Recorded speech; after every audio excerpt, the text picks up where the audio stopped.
Ladies and gentlemen, if people could take their seats, we will begin.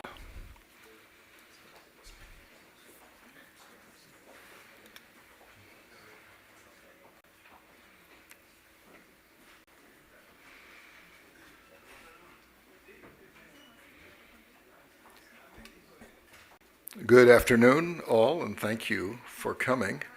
I'm Alex Pollock of the R Street Institute, and it's a pleasure for Desmond Lockman of AEI and me to welcome you to the next in our series of conferences on the Puerto Rican crisis. Of course, we have now the additional huge problems of the destruction wrought by the hurricanes on Puerto Rico. So our discussion today is Puerto Rico after Hurricane Maria. As we all know, Puerto Rico was already in financial and fiscal crisis, and on top of that has come the hurricanes and made every problem worse. So what now? What's the outlook? Economic, social, financial, demographic, fiscal? What policies should be pursued? What should Congress do?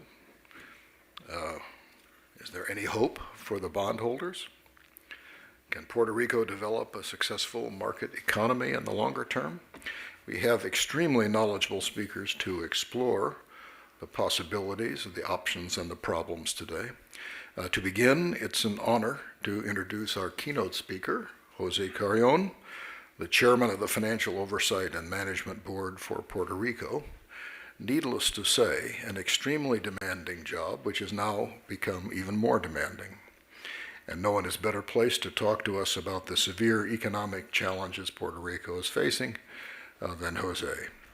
In addition to his oversight board responsibilities, he's president of Hub International CLC in Puerto Rico and has leadership roles in numerous professional and community organizations. Jose, thanks so much for coming here to be with us today, and we're looking forward to your update on the formidable issues you're confronting. Jose.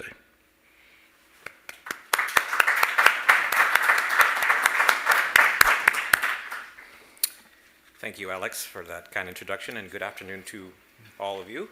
I would like to express my appreciation to the American Enterprise Institute for inviting me to this conference on Puerto Rico policy after Hurricane Maria, and to my fellow Oversight Board member and AEI resident scholar Andrew Biggs for his leadership and support in facilitating this opportunity. When I spoke here 6 months ago, I briefed you on the significant progress the Oversight Board had made in fulfilling our mandate under the Puerto Rico Oversight, Management, and Economic Stability Act. I told you of the enormous amount of work that had gone into marshaling and putting in place the resources we needed to do our job. The assistance and guidance we had provided the government of Puerto Rico officials so that they could do their job, and the very concrete result of that sometimes smooth, sometimes challenging, but always productive collaboration, the certification of a 10-year fiscal plan for the Commonwealth, as well as fiscal plans for a number of its covered instrumentalities. There were months of hard work by dozens of the best professionals in the world working in unison toward the basic goals set forth in Promesa of building a path toward fiscal stability, economic growth, equitable restructuring of the government's debt, and restored access to capital markets. And then came Maria, and Maria turned everything upside down. I will spare you the description of the devastation of this worst in 80 years hurricane. Suffice it to say that its aftermath is forcing everyone in Puerto Rico, citizens, small business, large corporations, government, not-for-profits, everyone to rethink everything. The Oversight Board is no exception. The minute Maria was done, we knew we would have to adjust our policies, procedures, and work plan to a new reality if we were to be successful in implementing Promesa's mandate.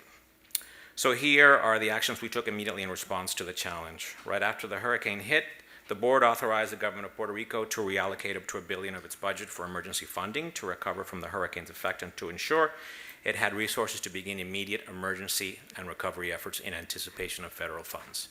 On October 4th, the board withdrew the litigation it had initiated to enforce in court the government of Puerto Rico's compliance with certain measures in the certified fiscal plans and postponed the implementations of any furloughs measures for at least a year. We have been active here in Washington advocating for the necessary resources to support Puerto Rico's recovery, critical rebuilding efforts, and necessary liquidity to maintain services. To that end, I have written to the President, we have written to the President, the Secretary of the Treasury, and the congressional leadership formally requesting that support pursuant to PROMESA. And interestingly enough, just today, this morning, we were informed that the Solicitor General will be defending PROMESA before litigation, that is before the court. So we're very thankful to the government, to the executive branch. Specifically regarding liquidity, we have collaborated with the government of Puerto Rico to provide short-term, 1 quarter, and medium-term, 7 quarters liquidity estimates in light of the revenue shortfalls that the Commonwealth is experiencing and to address the monies that will be needed to advance rebuilding efforts. The board has initiated contract review policy pursuant to Section 204(b)(2) of PROMESA to ensure utmost transparency in all contracting processes. And as we announced the week before last, we asked the Title III Court to approve the appointment of Noel Samot as Chief Transformation Officer of the Puerto Rico Electric Power Authority, PREPA. God willing, upon confirmation by the court, Noel's task will be to marshal the necessary resources to speed up the rebuilding of the island's electric infrastructure devastated by Maria and lead the transformation of PREPA to make Puerto Rico's energy sector more reliable, cost-effective, and resilient. In the immediate future, we will focus on the following. First, in light of Puerto Rico's new reality, we need to revise the fiscal plans we had previously certified for the Commonwealth and its covered instrumentality. At our 10th public meeting last week, we issued parameters for revising those plans, which I will review in a minute. We are committed to collaborating with the government to promptly revise these plans under a new work schedule that includes listening sessions and new deadlines. The Oversight Board will continue to advocate for Puerto Rico here in the Capitol as it joins meetings with the administration and Congress. We will continue to work on liquidity monitoring to ensure responsible stewards of federal funds and monies of the people of Puerto Rico, and that necessary actions are taken to avoid interruptions in services. Hopeful of having a court-appointed Chief Transformation Officer at PREPA soon, the board will be redoubling its efforts to work with the government and all stakeholders to restore electric services as soon as possible and to reform the energy sector. And fifth, our work towards restructuring the debt as soon as possible, one of the main objectives of PROMESA, will continue in earnest. The certified fiscal plans for the Commonwealth and those for its covered instrumentalities charted a path toward fiscal balance and economic growth without additional federal funding. The fiscal and structural reform measures, from transforming the energy sector and modernizing labor laws to reducing government spending by 30% over 3 years, were ambitious and required unprecedented levels of effort by the government over the period of the plan. Hurricanes Irma and Maria have changed Puerto Rico's reality, but they have not altered the core purpose of PROMESA or the importance that they be fulfilled. In fact, they have underscored the importance of returning the island to economic vitality. Working closely with the government, it is essential that we use the process in revising fiscal plans to return to the PROMESA goals of fiscal responsibility, access to private capitals, and a sustainable economy. The process of thinking through the nature and scope of the changes of Puerto Rico's economy post-hurricane has already begun. Fiscal and structural reforms need to be revised in light of new baseline that results from this disaster. Two of the most important variables in the fiscal plan revision process are, 1, the extent and distribution of damage that Puerto Rico suffered, and 2, the timing, and magnitude of federal support, both immediate disaster relief and permanent infrastructure funds that Puerto Rico will receive. We understand we will have to have more clarity in each of these two variables later this year.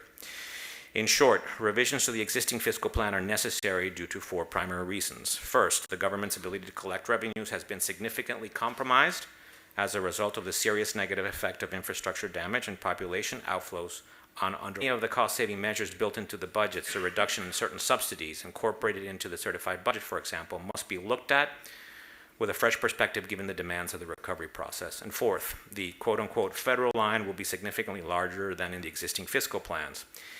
It is important to note that the revised plans will reflect any and all capital expenditures funded by FEMA or other federal recovery assistance. It will also involve any revisions to Medicaid funding. A careful, principled, transparent revision of the fiscal plan is essential. The revision process of the Commonwealth fiscal plan specifically is based on 3 components. 1, revising macroeconomic driver effects on revenue and expenses. 2, adapting fiscal and structural reform schedules based on the recovery timeline and feasibility. And 3, integrating recovery funds and reimbursement timing with a capital plan. During our 10th public meeting last week, we adopted the following general principles to evaluate the revisions to the fiscal plans of the Commonwealth and covered territorial instrumentalities and the degree to which the plans meet the criteria established by PROMESA. We will provide these principles to the government of Puerto Rico staff and advisors to help inform their work and facilitate timely responses to the board's information request. Principle 1, the fiscal plan must reflect the current demographic trends, economic challenges, hurricane damage assessments, federal funding commitments, and a government, both central and municipal, sized to this post-hurricane reality. 2, the revised fiscal plan must cover 5 fiscal years, the first fiscal year being fiscal year 18 and concluding with fiscal year 22. 3, to properly establish an accurate assessment of the fiscal outlook, the base case scenario within the fiscal plan must assume no additional federal support beyond that which is already established by law. Nevertheless, fiscal plans should be adjusted as additional federal funding is committed.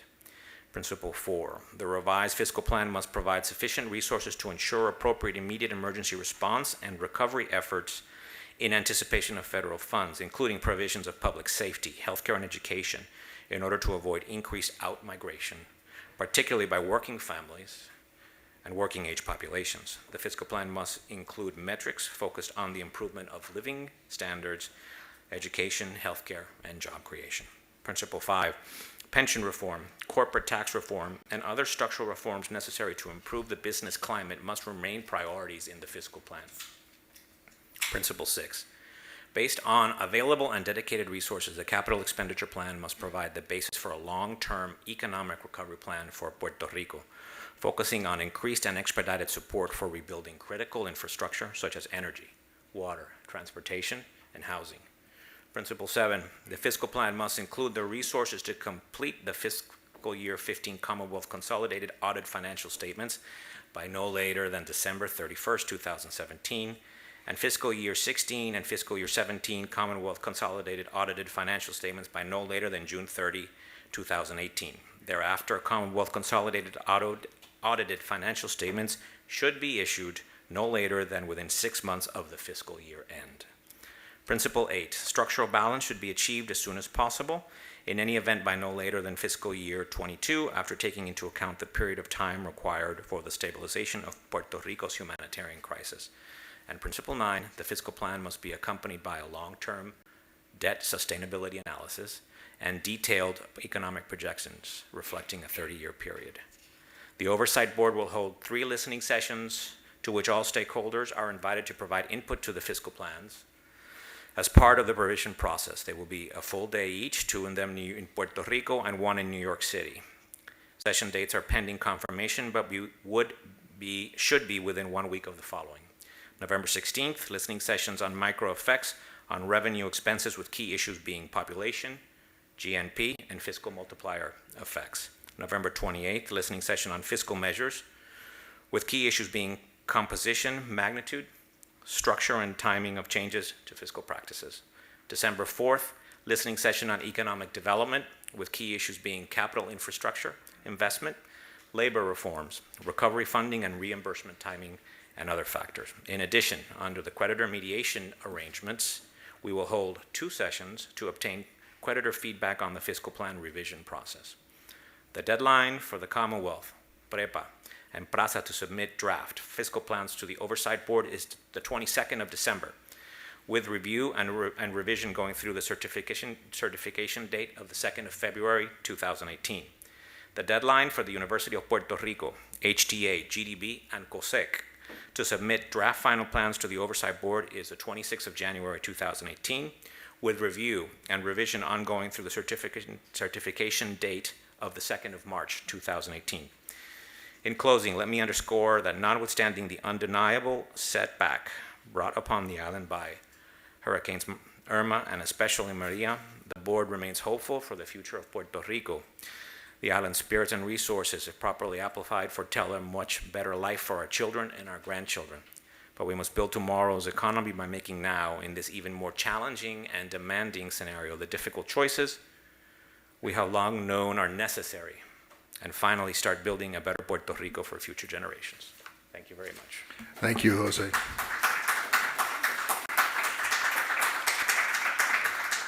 We're going to proceed directly to our panel, but Jose is staying with us and will be available along with the panel for the question and answer period. May I ask the members of the panel to come take their places and join me, please?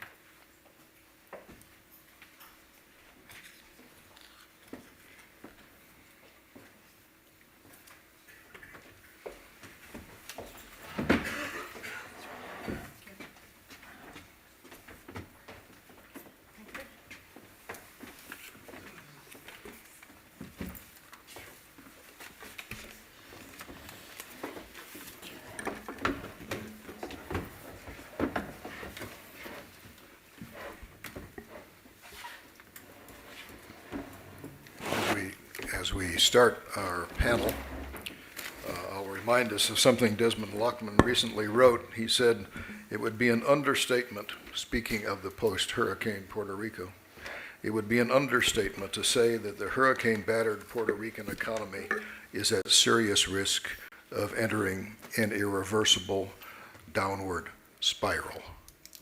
How to avoid this allows us to consider a lot of different important questions, which I know the panel will be taking up. But let me begin by just mentioning three items. First, what are the prospects for real, long-term economic reform in Puerto Rico? A recent article has these estimates. While Puerto Ricans don't pay federal income taxes, it reminds us, they do pay $3 billion annually to the federal government in Medicare, Social Security, and other taxes. But being eligible for U.S. public assistance programs, they receive about $20 billion a year in such aid. Puerto Rico, as we know, receives a large net subsidy from the federal government, and its budget is heavily dependent on transfers from Washington. And this is consistent, as we know, with Puerto Rico's mere 40% labor participation rate and having 40% of the population on food stamps. So, how can Puerto Rico move from a dependency economy, made more dependent on the U.S. Treasury in the short term by the hurricanes, to a self-sustaining, competitive, long-term growth economy? Second, President Trump suggested, as we know, that the bondholders of Puerto Rico will probably get wiped out. A similar forecast was made by a very prominent Democratic economist, Larry Summers, who said, quote, "Before the hurricane, Puerto Rico had a massive and unsustainable debt overhang and was a strong candidate for a 70 or 80% write-off," says Summers. Public rebuilding after the hurricane will be in the same general range of the indebtedness, and if the right thing before was an 80% write-off, it's hard to say that it's not 100% today, unquote. Well, what kind of ultimate debt restructuring and accompanying haircuts for the creditors is it reasonable to expect in the post-hurricane Puerto Rico financial crisis?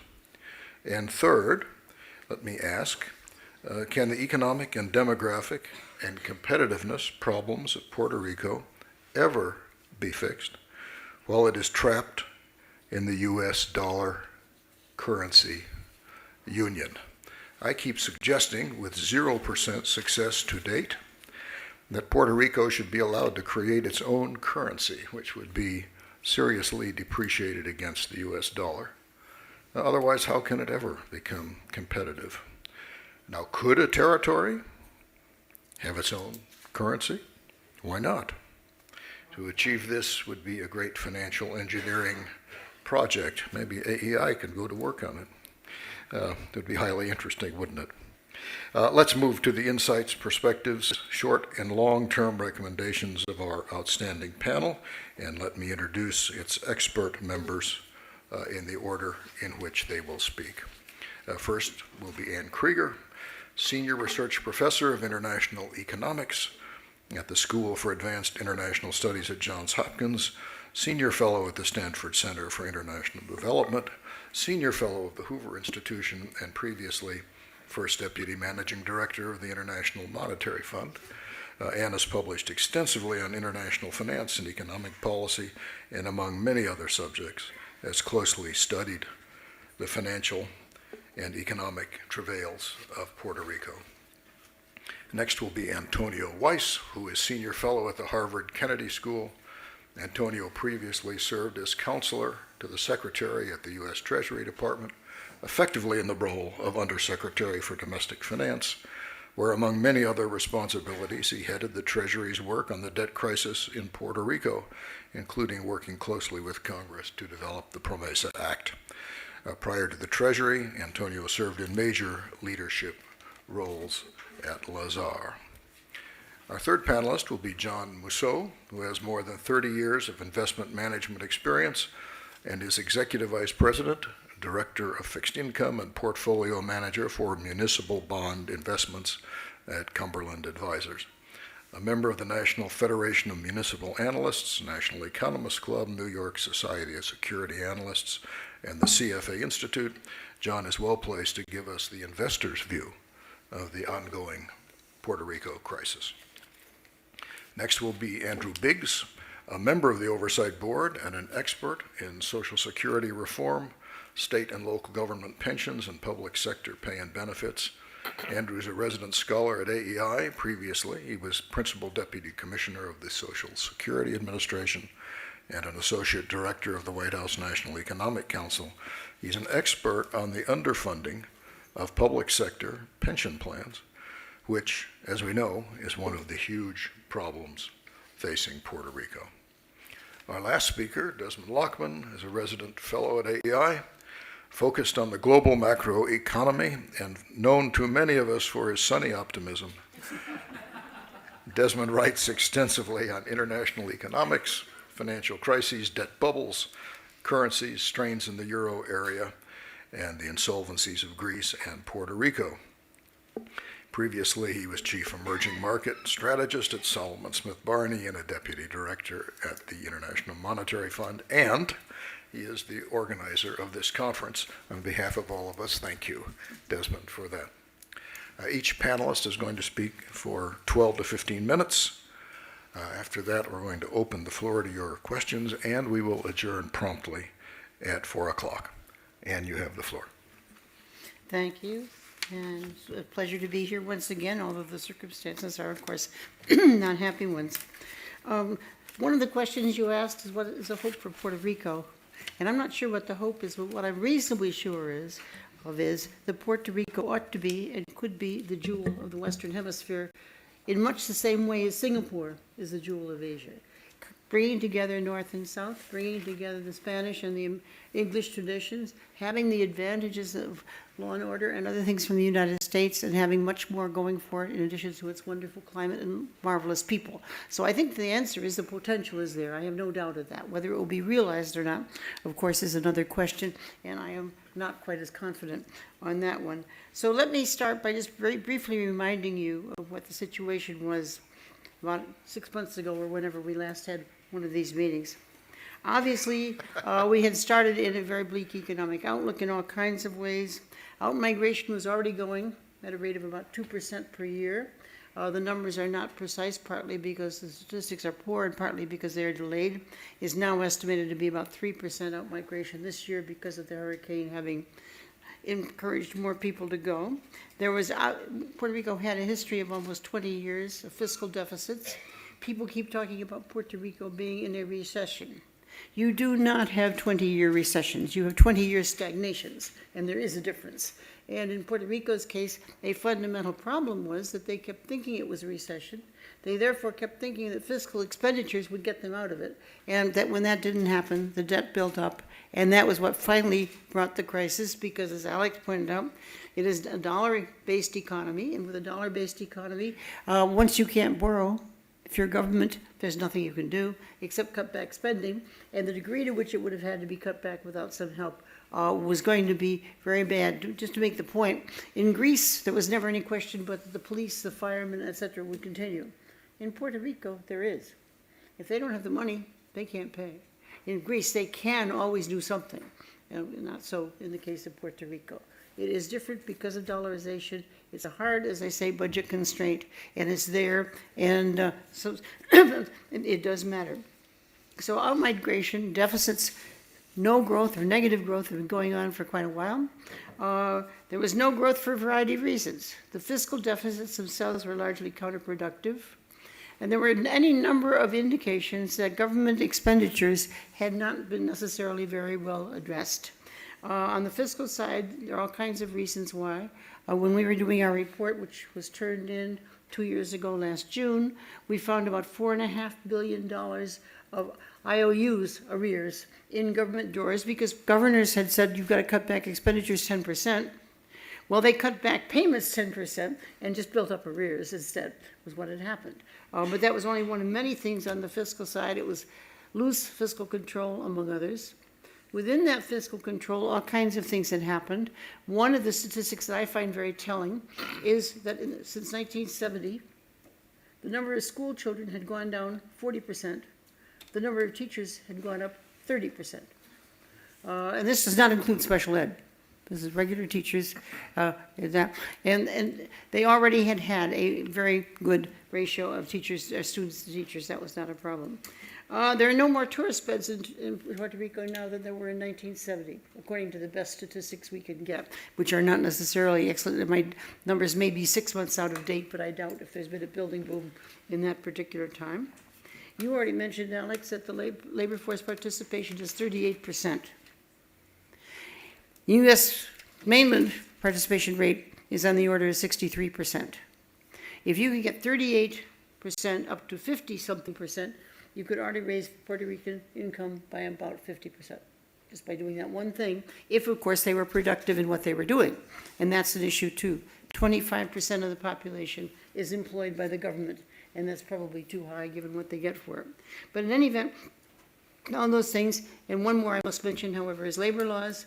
You mentioned the minimum wage, which is at the U.S. level, right next to the Dominican Republic, where the minimum wage is about $1 an hour, contrasted with $7.50 in Puerto Rico. But Puerto Rico, on top of that, passed a law saying that everybody had to get a 13-month wage.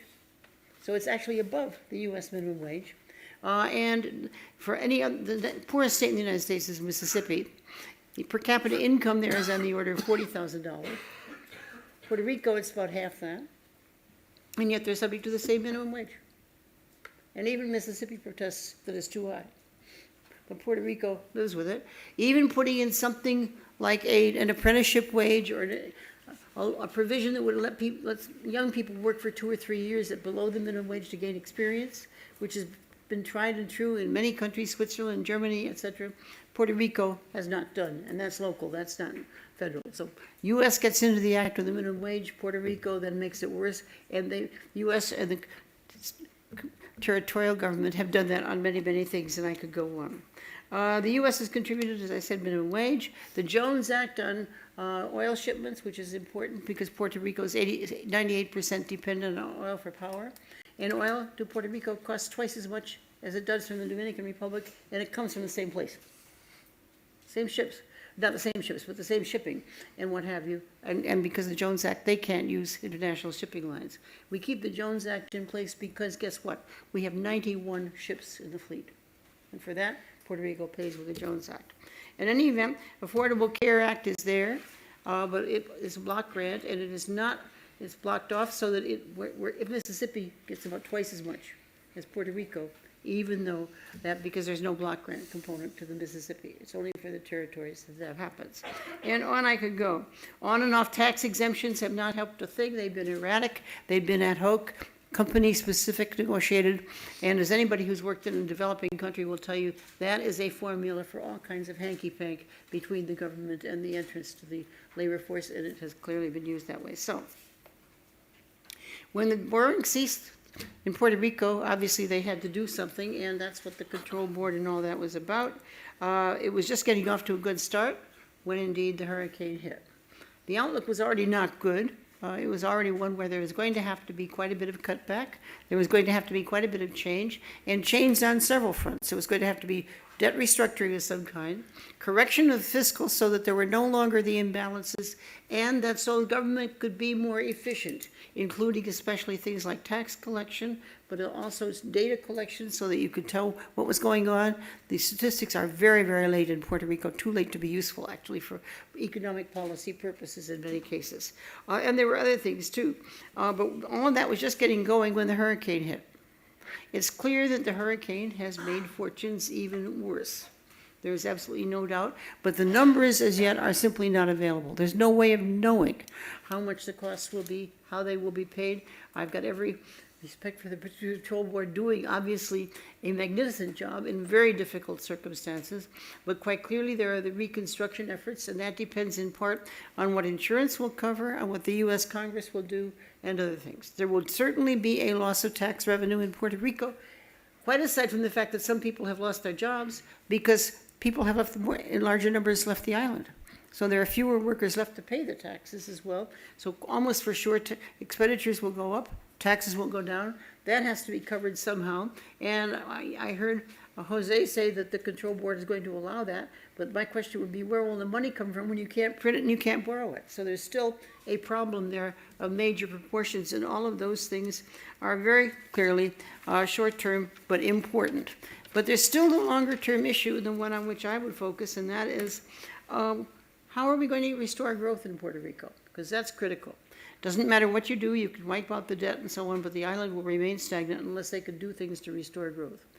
I would argue that most of the measures that need to be taken need to be of a kind that will make the island more of a level playing field for business, but more business friendly at the same time. And it needs to do both. It is not a level playing field. If today I went down and I owned a series of hotels and wanted to put up one in Puerto Rico, after you certified me insane for wanting to do it right now, you would indeed go and negotiate what tax rate you would pay and things like that, and it's individual, and the reported corporate tax profits paid with a legal rate of about 30%, it's 4%.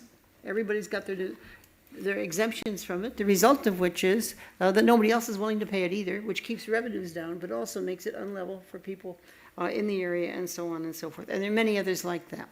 I won't go into detail, but they are there, and the government needs to move away from so many restrictive measures that do nothing to benefit anybody on the island very much. Just one more example, which is, unless they've rescinded it already, which they may have, there was a law in the books that said that no employee could be asked to work more than 8 hours in any 24-hour period.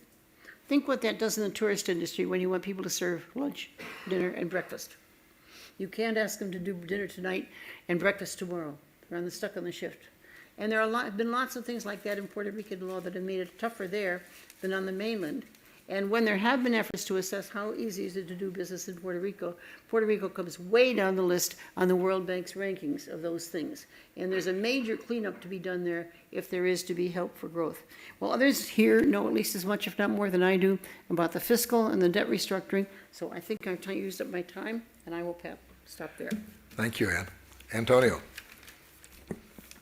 Thank you.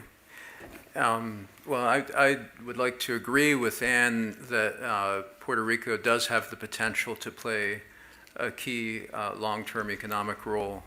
And in fact, I think the decisions that are in front of the Congress, the executive branch, the board, the government of Puerto Rico are going to determine in the near term whether or not that future is attainable, or whether this becomes one of the most tragic cases of neglect of fellow citizens in U.S. history. This is an unprecedented catastrophe. It is not unprecedented that there be a natural disaster. It is unprecedented that there be a natural disaster of a bankrupt jurisdiction. Irma and then Maria have left unknown numbers of dead, unknown numbers of diseased through waterborne and mosquito-borne infection. They have wrought havoc on public infrastructure, energy, transportation, roads, schools, water supply, as well as on private property, homes, businesses large and small, mainland businesses that rely on Puerto Rican production for essential drugs. And FEMA, as one example, has never dispersed funds into a bankrupt entity. And so there is simply no playbook for how to address Puerto Rico today. It has to be written. And there are many individual examples of heroic first response on island among the Army Corps, among FEMA, among humanitarian aid organizations. But today there is a total lack of an overwhelming coordinated federal response. And it's my judgment that one needs to be put in place immediately. So what would that look like? First, in the executive branch, there are many agencies which are required to address the Puerto Rican crisis. They range from FEMA, HUD, HHS, Department of Transportation, Agriculture, Energy, and so on. These should be unified under the leadership of a single responsible person who would then coordinate all of the disbursements that are available under existing federal programs, advocate for additional appropriations from Congress where the existing appropriations are insufficient, and make sure that the expertise and technical assistance are lent to the island. Second, Congress will have to appropriate tens of billions of dollars in funds for disaster and recovery, disaster relief and recovery. And this will be across the federal agencies, not just FEMA. And the quid pro quo of that must be transparency, accountability, and governance over the disbursement of these funds. In my opinion, the quid pro quo cannot be the kinds of structural and fiscal reforms which we've been discussing previously. But the transparency, accountability, and governance must be put in place. There are a couple of ways of doing this. One is the governor and the Puerto Rican government could be responsible for disbursement. A second model would be that the powers of the Oversight Board could be explicitly expanded to deal with oversight of disbursement.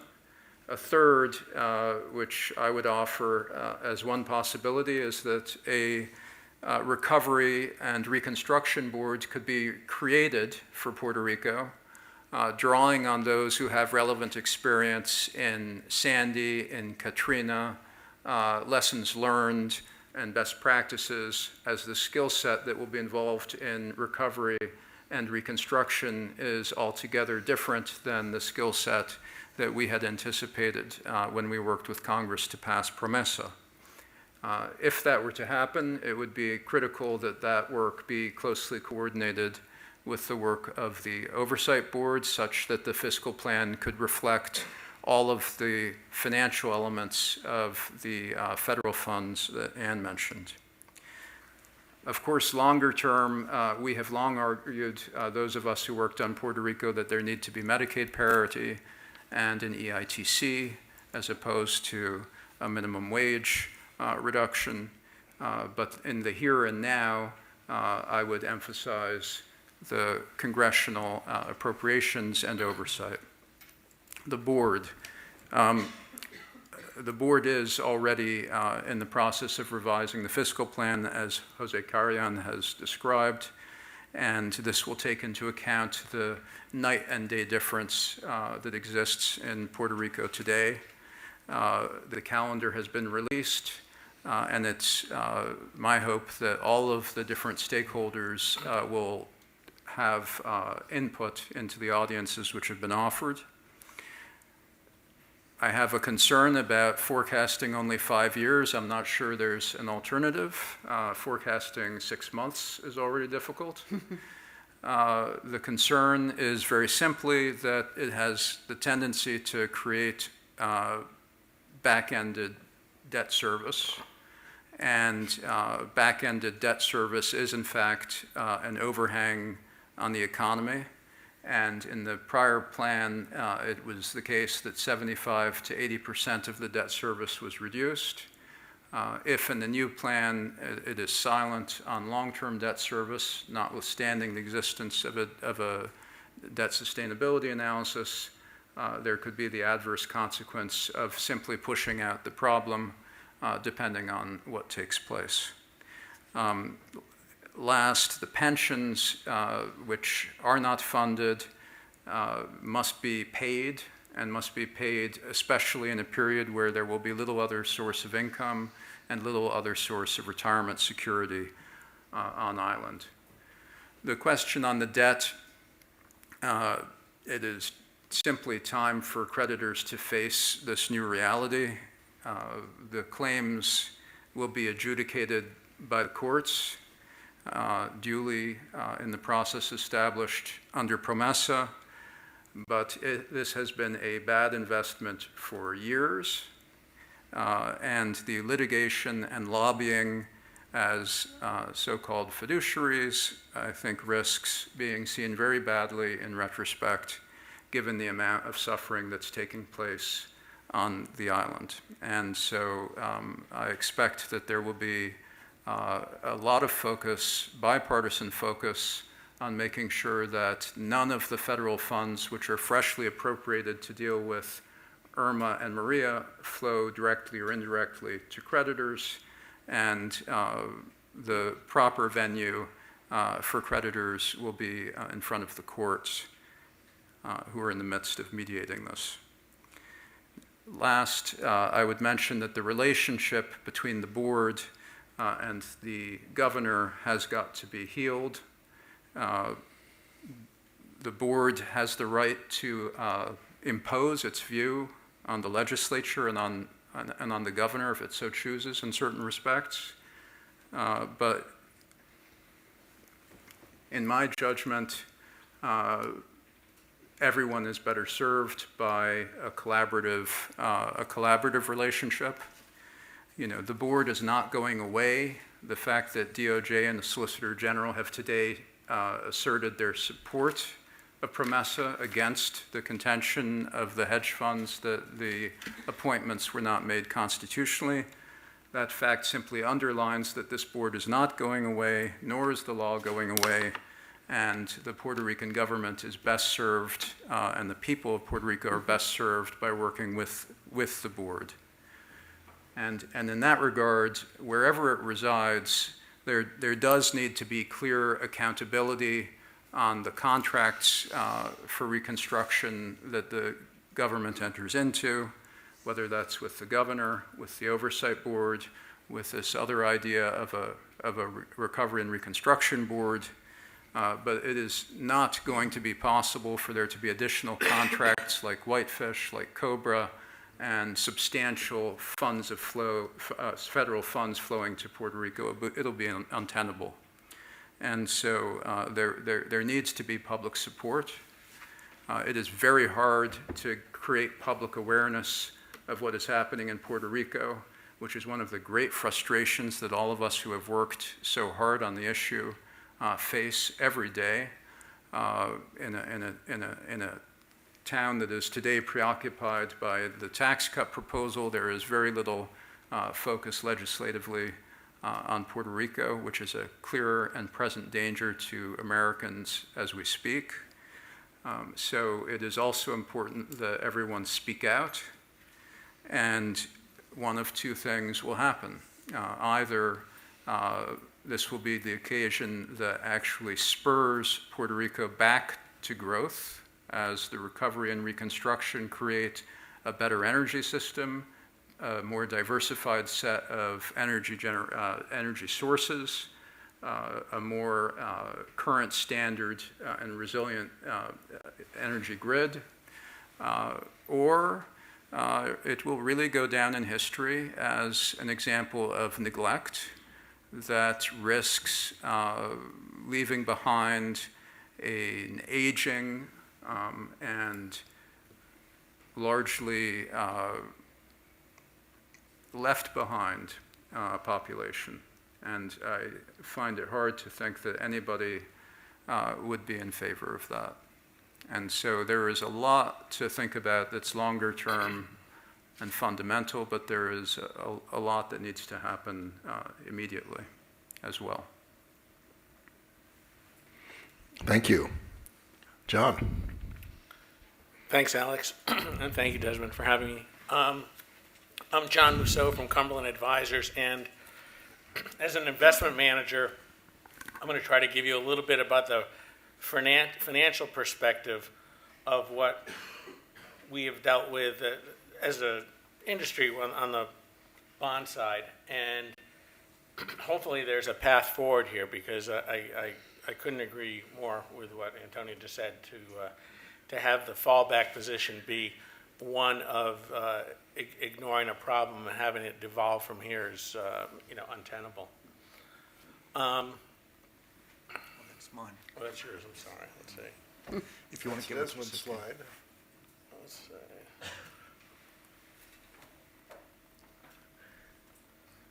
There we go. This is the cover of Barron's. It could have been from about any time in the last 4 years, but in fact, it was about a little more than 4 years ago in August of 13 that this appeared, and it really summed up one of the problems that the financial community had, and that was one of ignoring Puerto Rico's problems for years. So those of you familiar with municipal bonds and the taxation know that Puerto Rico bonds were exempt from federal taxes. And it meant that anybody running various municipal bond funds, whether it be from Maryland or California or New Jersey, they would often use Puerto Rico as a sleeve in what they were doing. I think a lot of times it was a question of supply, and they would say, well, there's no Maryland paper around to put in my fund. The heck with it. Let's just put Puerto Rico paper in there. This headline is really what attacks the core of that problem, is that there really wasn't the kind of necessarily due diligent follow-up. And a lot of these bond funds had somewhere between 10, 15%, sometimes even more in Puerto Rico paper, and a lot of that uninsured. And this was, of course, the problem that was coming home to roost in the not-too-distant future. A couple of pictures here from Maria that just kind of say it all. The flooding and the devastation, Jose's remarks were terrific because the word unimaginable is probably the right word. We have at Cumberland, I can tell you, a number of personnel of family in Puerto Rico, and in many cases it was not days but weeks, and not a few weeks until they heard from their parents or other relatives. They might have heard that they were okay, but in terms of speaking with them. So, some of the issues of communication and stuff, which are still here today, are remarkably bad. You can see just things turn to splinters. This is a picture of aerial site of Puerto Rico before and after Maria, and you can tell that says it all in terms of, being electrical coverage in there. And even today, it is still in rough shape. On the cost side, you're talking about, and these, we still don't know what it's going to play out here. Because, as the losses mount, remember that it's not only the loss of infrastructure and buildings, et cetera, and property, but then there's the economic losses as things aren't producing. So to describe this as a humanitarian disaster of the highest order is probably an understatement. And it's our view that Puerto Rico needs a Marshall Plan with the federal government heading it up. And if you remember, the Marshall Plan was after World War II. It helped rebuild Europe. And I'd be a lazy historian if I said it was anything but totally humanitarian. The Marshall Plan was sold to Congress as a way to prevent communism from creeping into the then liberated Europe. But nonetheless, with General George C. Marshall heading it up, it did rebuild Europe. And we think we need this type of an approach towards getting Puerto Rico rebuilt. Just a few notes here, and you can see on some of the disaster bills, we don't think anything of this is enough. We think you need more. I couldn't agree more that if you're thinking about a Marshall Plan, having one central person to coordinate agencies and to be able to cut through a little red tape and get aid to where it needs to be had is absolutely crucial. Some of the authorities here, the sewer authority, water, okay, telecommunications, not so good, electric, not good at all, around 40%, which is pretty much what Jose mentioned before. The hope is that they have it back up as the rest of the year goes on, and we hope that's the case. And if you think about some of the problems, initially off the bat, of getting aid to these areas, first of all, you had harbors and ports flooded with debris, so you could have had ships with aid not being able to get to unload their aid. And then when they finally cleared those out, they could get to unload aid and packages and supplies, but we didn't have trucks to get it there to some of the outlying areas. So no question, someone that can direct logistics is key. A little bit on the finance side. This is the Puerto Rico Bellwether Bond. It's an 8% bond due in 2035. It was it was a $3.5 billion package that was sold in March of 2014. The bonds then came 8 to 35 at a $93 price to basically yield an 8.35% yield. And you can tell from this graph that you kind of went along, things kind of deteriorated. Part of this was just not a lot of communication from the Commonwealth, not the financial reporting that they had promised, and erosion. And you can see as yields climbed here, and then the bottom falls out really after the storm. To give you a kind of a number aspect, if they came at 93 cents on the dollar, by the time you got to pre-Hurricane Maria, they were trading around 60 cents on the dollar. After Hurricane Maria, they were trading around 45 cents on the dollar. And remember, Puerto Rico stopped paying on this debt in July of 2016. And in fact, I was remarking to Alex, we were on a program here in June of 15, and it was just days before a large payment was due, and the speculation in the room was whether Puerto Rico would pay or not, and there was a lot of volatility of bond prices. And of course, a lot of it was then okay because the next day they did pay, but a year later they stopped paying. So there you were, about 45 cents on the dollar after Maria, and then the president comes out and makes the statement, which in our view he had no legal standing to make, which is that Puerto Rico will never repay on any of its debt, and they're going to just have to wipe the slate totally clean. Well, the next thing you know, you go from 45 cents on the dollar to about 30 cents on the dollar, and it's been a slow decline, since then. And what we saw was, if you saw the original thing about Barron's, you still had a few funds that still owned a large amount of Puerto Rico debt. They all really all collapsed about 2 weeks ago, and they all sold their debt pretty much at the bottom of the market, somewhere between 20 and 25 cents on the dollar. So we think from this point there might be some stabilization around this level. A little bit about wheat trafficking. At Cumberland, we own and manage for clients about $150 million of insured Puerto Rico debt, insured either by MBIA or Assured Guarantee. And if you look at this, you can see how they both really jumped up in yield right around after that Barron's article in the summer of 13. And in our viewpoint, we said, boy, look at the insured debt. The insured debt is trading around 7%. The uninsured debt was trading around 9 or 10. But we said the insured debt has the same bond insurance contract on it. In other words, the insurers promised to pay interest and principal when due. The same contract as if it had been the Florida Turnpike Authority or the University of Maryland or any other bond that they might have insured. So that was the genesis of starting to buy some of the insured debt at around 7%. And it worked its way all the way down over the next few years down to something close to 4%. It's now a little bit of dispersion I'll go into in a minute. But you can see how the uninsured debt has just traded off the road, and the insured debt has hung in there a lot. So when people talk about the value of bond insurance, I think it's summed up just in a graph like this. Sales tax debt. This sales tax debt, which is being discussed in the courts right now, adjudicated, is one of the issuers that is still paying debt service. The debt service is not getting paid to the investors. It's being put into an escrow account, and the judge is going to decide who and when and in what manner it may go to investors or back to the Commonwealth or a combination thereof. But between the junior debt and the senior debt, you have 5 to 6 times debt service coverage. So for someone who suggests that you go to zero as a repayment on Puerto Rico's debt, we would suggest that there is a path.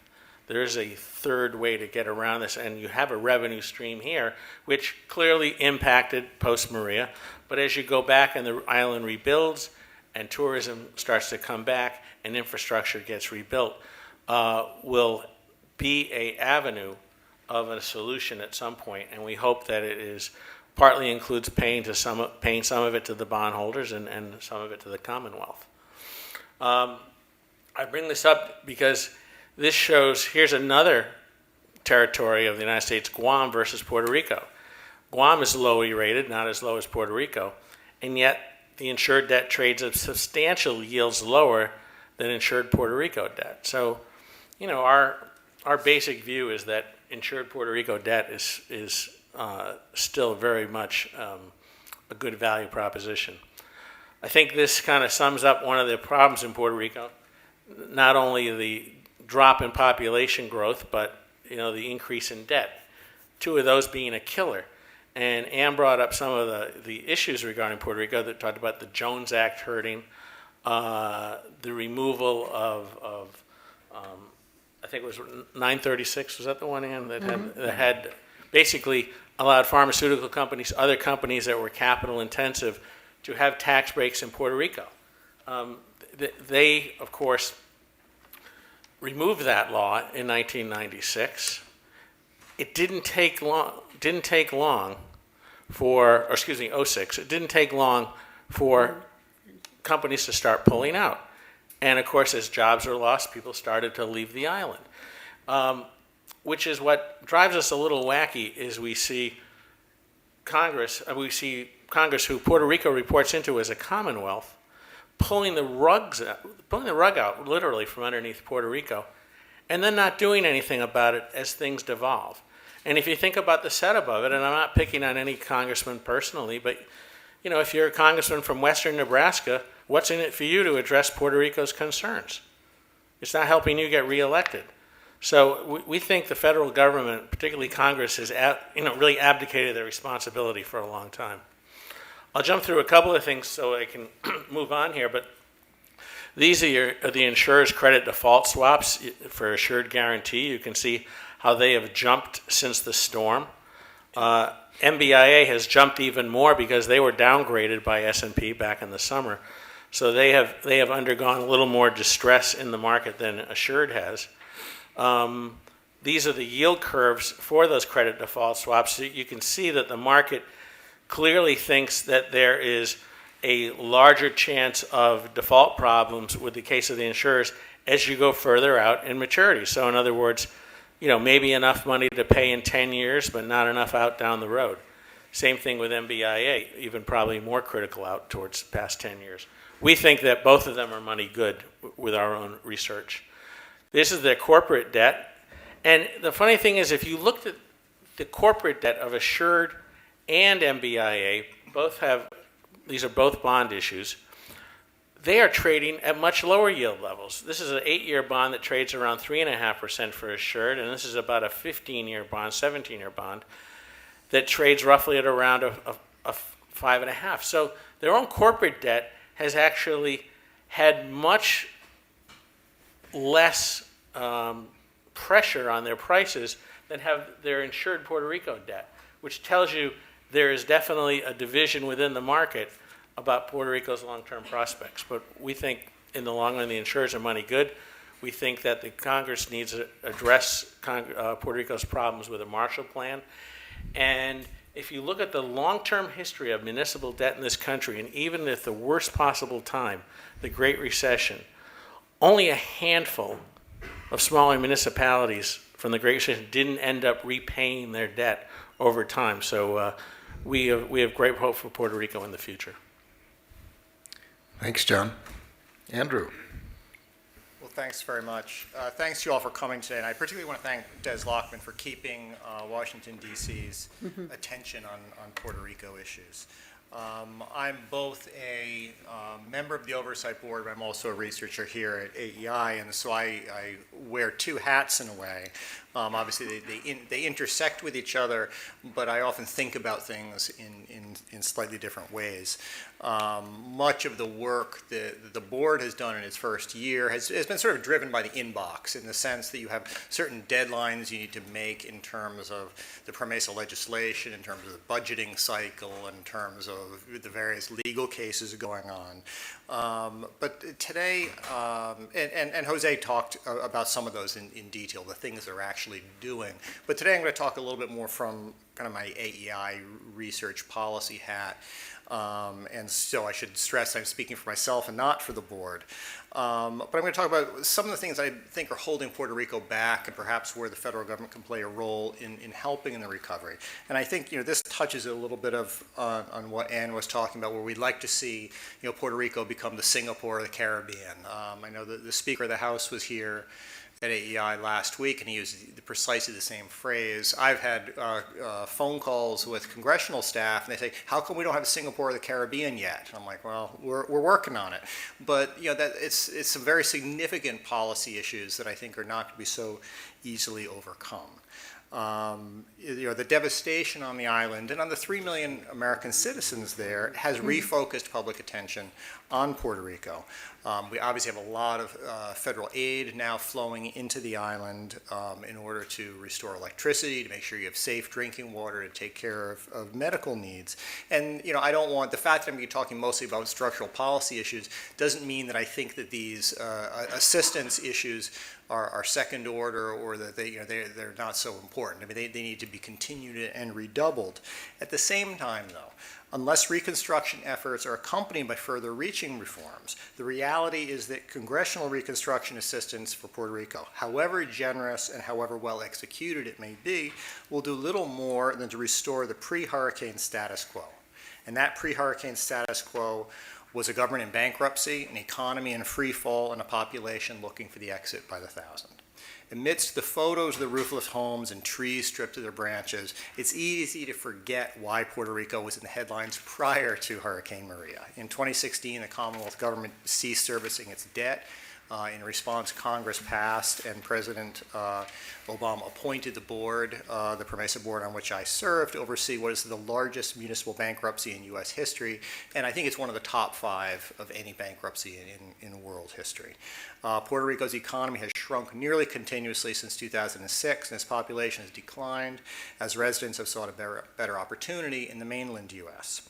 In my view, the proximate causes of Puerto Rico's economic decline were the phase-out of the federal corporate tax provision called Section 936, which gave businesses incentives to locate on the island, in conjunction with the wider economic recession that occurred in the wake of the housing price meltdown that affected the whole U.S. But the Section 936 phase-out and the recession were so devastating to Puerto Rico precisely because the island's core economic infrastructure was already so weak. And we see the same thing today in the wake of Hurricane Maria. Yes, the hurricane was truly devastating, one of the strongest ever to hit the United States. But adding to that destruction is that unlike Texas or Florida, which were also recently hit by hurricanes, Puerto Rico lacks the economic strength to recover on its own. And that lack of economic strength is rooted in poor policies and poor governance. At every corner, Puerto Ricans who wish to build a better life for their families are hamstrung by government programs and policies that undermine their success. For instance, while Puerto Rico's formal educational attainment is reasonably high, its educational quality is often abysmal. America's poorest performing mainland state, which is Alabama, had 26% of 8th graders deemed proficient or advanced in the National Assessment of Educational Progress. At 26%. Puerto Rico had 0%. Only 10% of Puerto Rico public school students scored at even the basic level, while 89% fell into the lowest category, below basic. I wouldn't even want to, if Puerto Rico fares that poorly relative to the worst mainland state, I wouldn't even want to see how they compare to Singapore, which has one of the best educational systems in the world. Compared to mainland schools, Puerto Rico schools devote a far greater share of their staffing to administration than to teachers. Ann mentioned that there are a large number of, a high teacher-to-student ratio in Puerto Rico, but many of the people who you think are teaching are actually working in administration. They're not in the classroom. And among teachers who are in the classroom, absenteeism is rampant. A 2003 study found that average public school teacher missed 5 weeks of class time per year, an absentee amount that is matched by the students themselves. Back in 2011, Education Secretary Arne Duncan stated, "For years, Puerto Rico's education system has been plagued by revolving door of leaders and political patronage. The education department must be depoliticized." Unfortunately, as Duncan pointed out then, elections won't fix these problems, and they haven't fixed them. So Puerto Rico students are poorly prepared for the workplace, but the workplace is even more poorly prepared for them. As Ann mentioned, Puerto Rico's labor force participation rate, which is around 38%, has for years lagged nearly 10 percentage points below the lowest U.S. state and 20 percentage points below the U.S. average. Puerto Rico's GNP would grow by roughly 10%, and many of its budget problems would be resolved if it raised its labor force participation rate to even that of the worst U.S. state. In other words, Puerto Rico doesn't have to become the best performing state in order to lessen its budget crisis. It nearly needs to be the worst, but by a smaller margin. It's not, however, that Puerto Ricans can't work or won't work. They do, when they move to Orlando or New York or elsewhere on the mainland. But on the island, many forces keep Puerto Ricans out of work, even before the hurricane and before the current financial crisis. To start, Puerto Rico is an extensive welfare state which punishes work. About 40% of Puerto Ricans receive government assistance, which is even more essential in the wake of Hurricane Maria. But welfare rules impose punishing implicit tax rates on beneficiaries who choose to work. A 2008 study published by our neighbors over at Brookings found that for a variety of different household categories with different wage levels, working at the minimum wage or even twice the minimum wage failed to increase the household's take-home income, as welfare benefits were reduced dollar for dollar as earned income increased. As a result of these anti-work incentives, a 2005 survey found that the reservation wage among Puerto Rican men, the reservation wage is the minimum pay at which they were willing to take work, was about 1/3 higher than the minimum wage paid at the time. And the minimum wage in Puerto Rico is already far higher relative to median wages than in any mainland state. Puerto Rico is going to need large numbers of workers to help rebuild the island as it recovers from Hurricane Maria. Many of those jobs will require a willingness to work more than having specific technical skills. But Puerto Rico may have a hard time finding those workers among the island's roughly 900,000 non-working adults because the island's welfare formulas mean that families work, for many families, work often doesn't pay. But even when Puerto Ricans are willing to buck the welfare system in search of a job, Puerto Rico's labor laws discourage businesses from hiring. This starts with mandatory benefits that far surpass the typical mainland state. Under Puerto Rico law, an employer is required to provide experienced full-time employees with at least 15 days of paid vacation, 12 sick days, and 9 public holidays. In addition, employers with more than 16 employees must pay a Christmas bonus equal to 3 weeks' salary. This is the 13th month check that Ann referred to. 8 weeks of paid maternity leave are mandated. Overtime must be paid for any work day longer than 8 hours, as in most states, not for a week in excess of 40 hours. As Ann noted, this makes it harder to staff the tourist industry. Moreover, unlike 49 of the 50 states, Puerto Rico lacks employment at will, which prohibits firing without so-called just cause. Employers found to have violated this clause, and many employers see the adjudication process as stacked against them, must make a severance payment equal to 2 to 6 months' salary. This year, the government of Puerto Rico passed legislation to ease the burdens of its labor laws, although mandatory employer benefits would remain far higher than any mainland state. Moreover, the law applies mostly to newly hired employees, meaning that individuals who currently have jobs with these mandated benefits will be reluctant to leave them. Employers on the island face additional obstacles. As Ann mentioned, the World Bank publishes an Ease of Doing Business Index, which encompasses the costs associated with licensing, permitting, legal, and financial matters. The United States ranks 8th. Puerto Rico ranks 55th. Probably Puerto Rico's greatest competitive advantage is that residents and corporations are not subject to federal income taxes. In effect, this could make Puerto Rico a tax haven. But the island's laws squander this advantage by taxing residents at a 33% rate for any incomes in excess of $61,500. Even in a high-tax state such as New York or California, a middle-class household might pay a lower tax bill than they would in Puerto Rico, despite the fact that Puerto Ricans do not have to pay federal income taxes. Much of the fault lies in Puerto Rico's inherited political culture, which, like many former Spanish possessions, encourages clientelism and an excessive role for government in the economy. But the U.S. federal government is certainly not without blame. The Jones Act, which requires that any imports go on U.S.-built and manned ships, doubles the cost of shipping goods to the island.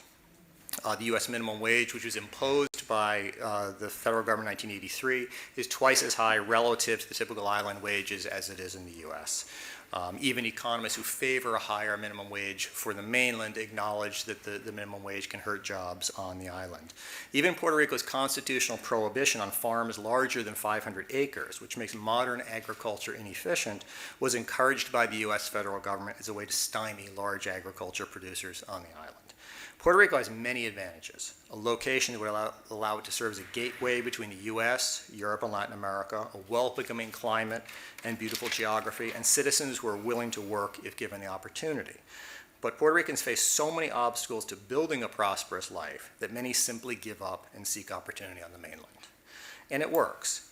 When Puerto Ricans move to the mainland U.S., their employment rates rise by 1/3, average incomes double, and poverty rates fall by half. But Puerto Ricans should not be forced to leave their home just to find a job. The Oversight Board has grappled with Puerto Rico's staggering budget problems and has already moved things in the right directions. We've passed comprehensive pension reforms that will move the underfunded and insolvent public employee pension systems in the right direction. A decade or so in the future, as Illinois and New Jersey and California are still struggling under pension costs, those costs will be dropping rapidly in Puerto Rico. Nevertheless, the board's powers are limited. We have strong powers at the macro level for budgetary decisions, while our powers over other decisions are more limited and will be more contested by the government. This doesn't mean we will not seek to exercise them. But the board commands no resources with which it can encourage the government to comply. Can I have 30 more seconds? Yes. Thank you. I forgot to hit my stopwatch when I started. I'll hit with this. Where I think the federal government Actually, you can have a whole minute. I can have a whole minute. Thank you. Where I think the federal government can help things is that certainly the disaster assistance that is currently in the pipeline needs to go through, and those should be offered on advantageous terms. But the federal government should be realistic, knowing that Puerto Rico's ability to compete either internationally or with other states is very limited at this point.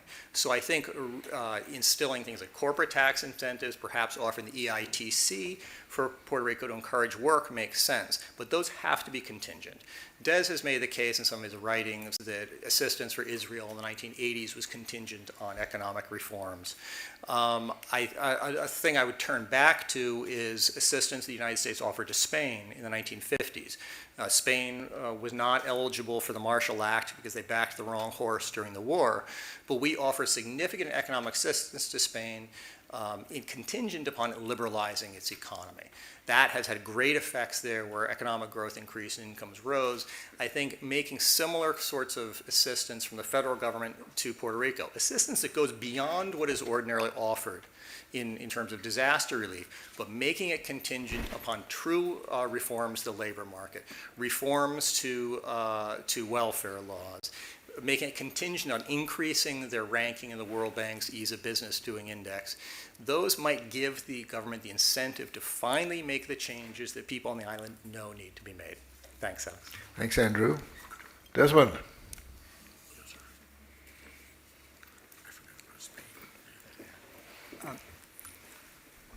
Thanks, Alex. At this stage, much has been said, and I just want to add my perspective on the matter.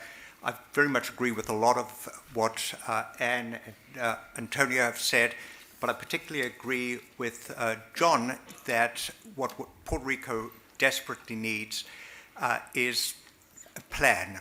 That it seems to me that there are a lot of piecemeal ideas that are being floated around, but if Puerto Rico is to succeed, really what they need is what I would say is not a Marshall Plan, but an IMF-style plan that Andrew has alluded to, where there's conditionality, so that the basic idea would be that Puerto Rico would commit to serious reforms that would allow the economy to grow, in return for which it would get substantial support from Congress, both in terms of financial support as well as changes to legislation like the Jones Act and so on, that would allow Puerto Rico to grow, that there'd be incentives for people to invest, and Puerto Rico needs massive debt relief.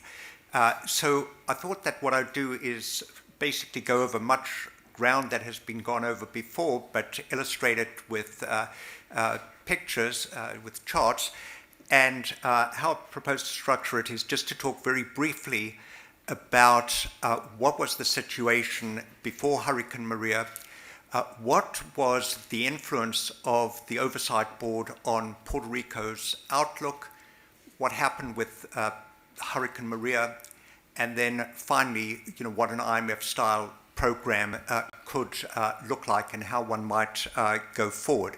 So just to begin with the situation before Hurricane Maria, I think it's worthwhile just saying that Puerto Rico looked a lot like Greece before it began with fiscal adjustment, before the Oversight Board had to come in and try to straighten it out. The red line is just showing you what happened to Puerto Rico since around about 2006. You see that the decline is something like 10%, and then the projection, which I'll come to shortly, is for further decline of around about 10%. So net on net, this is going to be the worst economic depression that we've had. Greece is already at least beginning to stabilize, beginning to recover. Puerto Rico just continues to decline. What that meant, as has been mentioned before, is you had an accelerating rate of population leaving the island, that these are people who are economically very active. So that doesn't bode well for long-term growth. If you don't have the population, you can't possibly do it. And we see that even before Hurricane Maria, that was accelerating. You have something like 70,000 people leaving the island, roughly 2% of the population. That is a serious matter. And continually reminds us that labor participation in this island is abysmally low. You just compare to the United States, to the mainland, where labor participation rate is nothing much to write about, but it's something like 65%. Puerto Rico, we're down to something like 40. And then what you've got is you've got poverty rates. This, once again, is before Hurricane Maria occurs. Poverty rates in Puerto Rico are double that of the poorest state in the United States. So you have something like 58% of children living in poverty, 46% of adults living in poverty. That is a pretty damning comment of what the social situation was like in the island before. Let me just say a word about the fiscal adjustment with the Oversight Board. That seems to be the main focus of the Oversight Board, was how do you get fiscal order into the island. Now, that is a very important factor to get straight, is that if you've got a large public debt, you've got large deficits, you really do need to have order in your public finances. You need to get some kind of discipline. But the point I'd make is that Puerto Rico is very similar to the Greek situation in that Puerto Rico doesn't have its own currency. So if you do engage in fiscal adjustment, what that is likely to do is to drive the economy down, because you don't have the offset of a cheaper currency or lower interest rate as an offset. The only way you can offset that is the way in which Ireland successfully did, is through engaging in very serious structural reform, make your labor market more competitive, make the place more attractive to investment, so you begin trading your way out of it, you get investment coming in. that doesn't seem to be the case in Puerto Rico, that, as I say, the plan just seems to be fiscal adjustment without anything in the way of structural reform. So what you see is, to the credit of the Oversight Board, that the official forecast, that they certified is the economy declines because of the fiscal tightening that they're suggesting, but it declines by around about 10%. So this was the sort of trajectory on which the economy was before Hurricane Maria. I should also mention, to the credit of the Oversight Board, that they indicated that the amount that would be available for debt service payments was something like 25 cents on the dollar. It seems that the market took a while to recognize it. It took President Trump and Hurricane Maria to bring reality into the market, but there we are. Let me just say a word on Hurricane Maria. What Anne said is that one can't make estimates with exactitude, but here what we're talking about is an island that's going to be without electricity for 6 months, with its transport and water infrastructure seriously damaged. I'm seeing estimates, Moody's, maybe they're extreme on this estimate, but they're estimating that the damage, and I think that they're correct, that you need to look at the damage in two ways. One is they're saying, let's look at the damage to physical infrastructure, and let's also look to the damage to output, so that what they're estimating is that the loss could be of the order of $50 billion for the infrastructure, something like $40 billion for loss in output. You're talking about 100% of GDP. As I say, that might be an extreme calculation, but it's telling you that the amount of damage here is really very serious. So what I would expect is expect to see migration accelerating, and the reports are that in 2 months since the Hurricane Maria occurred, the island has lost 100,000 people. That is more than they lost in the whole of 2017. So you're talking about a massive flight of population, and this is why I have a fear that unless you've got a real IMF-style program in place, we're now in danger of being in a real downward spiral that will be very difficult to turn around. So what I'm suggesting is that time is not on Puerto Rico's side. You don't have time to mess around with what to do. You need to come up with a plan pretty quickly. You need to back it. You need to get buy-in from the Puerto Ricans that they're going to be prepared to do the real reform that'll get the economy going. Of course, this chart is just suggesting, the causality can run both ways. If you're losing your population, it's likely that your output's going to decline, but it might also work the other way. If your output's declining, your population is going to be leaving, and it's the active population. Of course, what will occur as well is this hurricane is going to blow a huge hole in the budget. I'd be very surprised if output is declining by 30-40% in the next 6 months as a result of a lack of infrastructure, lack of electricity. Your public finances are going to blow up too, but if you then try to do more fiscal adjustment without doing the reform, your economy is going to spiral downwards. So my suggestion, as I said at the start, is that Puerto Rico really needs an IMF-style program with conditionality. The components would be that get major support from the United States Congress to build up the infrastructure. Congress would also do stuff that Anne has mentioned, in terms of the Jones Act, in terms of minimum wage, restore tax preferences, this 936 business, to give the island a chance.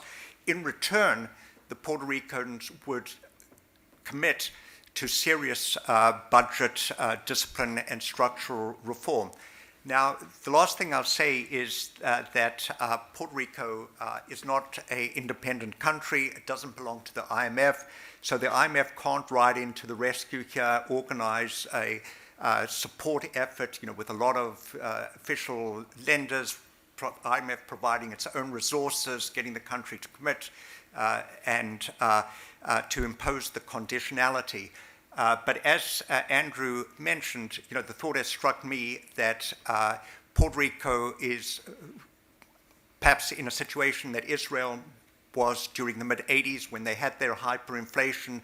They needed support from the United States. So within the Camp David arrangement, what the Reagan administration did is they established a committee of 3 wise economists, people of great international stature, people like Stan Fisher, Herb Stein, and so on. They got 3 Israeli economists on the other side of high standing, figure out what is a plan to do, and then have an aid package that was somehow linked to Israel actually adopting those reforms.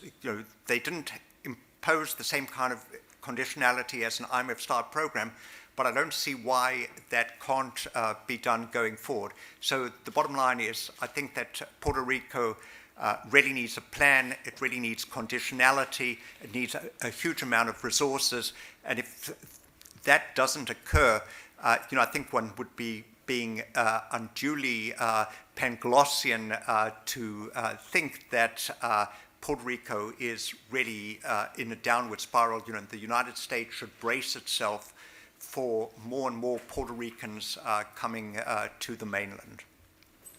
Thanks, Desmond, and I want to thank all of the speakers for truly interesting, insightful, and stimulating presentations. Now, before we come to audience questions, I do want to give the panel 1 or 2 minutes, let's say 2 minutes maximum, if there's 1 or 2 points you want to stress or agree or disagree with, and we'll just go down the panel in the same order. Ann, any further thoughts? Oh, just a couple of comments, actually. It's rare that I disagree at all with Desmond on anything, but in this case, I'm not so sure that reimposing 936 would be a wise and advisable move. I think there are a number of reasons why one can question the wisdom of it. In the first place, 936, by exempting U.S. companies manufacturing in Puerto Rico from U.S. corporate taxes, in effect encouraged capital-using companies and not labor-using companies to go to Puerto Rico. This was not what Puerto Rico needed. That would be number 1. Number 2, 936 is artificial. And when it's artificial, something you put on, you can take off. Well, they've already taken it off once. Who would know that it would stay again? I'm not sure it would do any good, even in the short run, inducing farmers or others to come. But that's not what Puerto Rico needs. Anything, it needs something that's much more, I think, in tune with Puerto Rico's own endowment and Puerto Rico's own natural advantages, not an artificial one that way. I also I'm not really quite sure what EITC would do when Puerto Ricans aren't subject to U.S. income tax, and that's a question. Payroll tax. Okay, go ahead. I'm done. Okay, thanks. Antonio, additional comments? Well, it strikes me that contingent payments on the back of disaster relief will have the effect of just driving more Puerto Ricans away from the island. In other words, it could well be that one has an economic agenda to impose a structural reform or to lower minimum wage or some of the other ideas which have been suggested that I haven't endorsed in the past, but in particular conditioning what any municipality or state in the country would receive just in the ordinary course of disaster relief on tough medicine, to my way of thinking, would merely have the effect of driving people off island. And the biggest risk here is outmigration. 500,000 gone in the last 10 years, another 500,000 projected to leave in the next few years. That's the biggest risk to the citizens and the biggest risk to the country. Thanks. May I If that, may I yeah, ask sure, one- go ahead, Ann. One question to Antonio, sorry, and that is, if you don't condition it, how do you provide disaster aid that doesn't somehow get mixed up with, in some sense, the creditor repayment issue and restructuring issue? The conditioning should be, in my judgment, on performance of the reconstruction and on accountability of the contracts which are awarded, on transparency of the government's finances. But the restructuring has to proceed with due haste because neither Republicans nor Democrats are going to want to see any of the recovery money or the reconstruction money flow to creditors. So step one, restructure the debt. I've said in the past that I thought 75 or 80 cents was not enough at this last conference. I think it's Not enough of a haircut. correct. I said that the last conference. I think that that was before Maria. I think now it's self-evident that there is no money for the pre-existing debt, but that'll have to be decided by the courts, which is the only venue where it should be decided. Then the reconstruction money has to flow, as it would to any locality in the United States which suffered such a devastation, and that will be stimulus if properly implemented over time. And if it's tied to economic and structural reforms which have been rejected in the past by the people of Puerto Rico, the people of Puerto Rico will vote with their feet. And if that happens, we can say John's chart of debt versus population Hopefully will continue. reverses. John. A bit of follow-up on what Andrew mentioned, in which I did not know, was that the people leaving the island, once they leave, have a higher propensity to work than they did when they were on the island. And it's clear that those kind of changes in welfare rules and working rules have to be part of a change.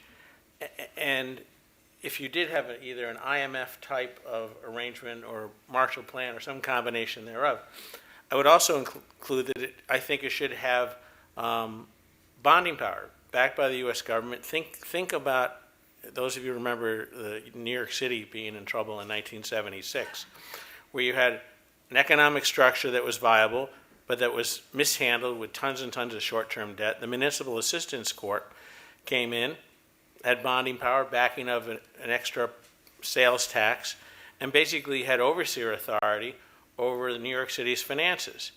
And here you are 40 years later, and New York City is a very vibrant economy. This is where I think the U.S. government has to go. Thanks, John. Andrew. A couple of points. I agree with Ann on 936 that I support additional assistance to Puerto Rico, but I'm not sure 936. You want to have firms that are matched to the sort of the skill set of your economy. And I don't know whether 936 did that very well, but I think having additional assistance makes sense.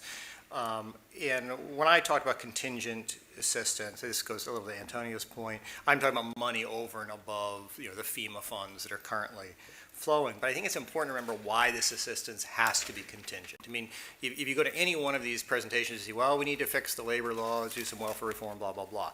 The reality is the government doesn't want to do these things. And if you let them not do them, they won't do them.